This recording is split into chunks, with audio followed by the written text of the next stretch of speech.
5. அடுத்த நாள் காலை முன்னா பள்ளிக்கு போனான். அவன் ரொம்ப சந்தோஷமா இருந்தான். அவன் அப்பா அவனுக்காக எல்கேஜி புத்தகங்கள் கொண்டு வந்தாரு. புத்தகங்கள் நிறம் சந்தோஷமா அழகா இருந்தது. முன்னா அதை பார்த்ததும் ரொம்ப சந்தோஷமாயிட்டான்.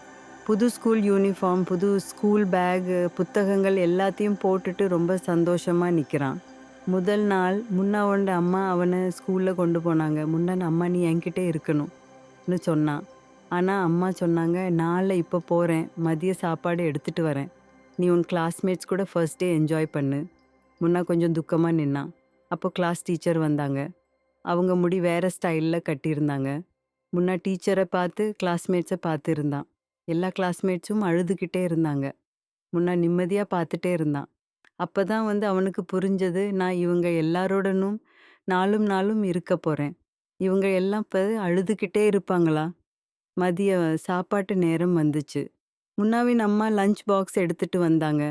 முன்னா கூட அவன் அண்ணன் தினா இருந்தான். தினா சொன்னா, ஒன்று என்னை கூட கூட்டிட்டு போமா, எனக்கு பயமா இருக்கு.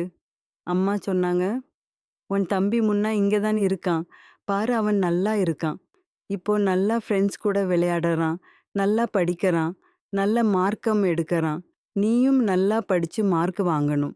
அப்புறம் முன்னா மீண்டும் கிளாஸுக்கு போனான். 1 மணி நேரம் கழிச்சு கிளாஸ் டீச்சர் சொன்னாங்க, இப்போ எல்லா பசங்களும் 1 மணி நேரம் தூங்கணும். இது பள்ளி ரூல். ஏன்னா நீங்கள் எல்லாம் 3 வயசு குழந்தைகள். அதனால முன்னா தூங்கிட்டான். தொடரும்.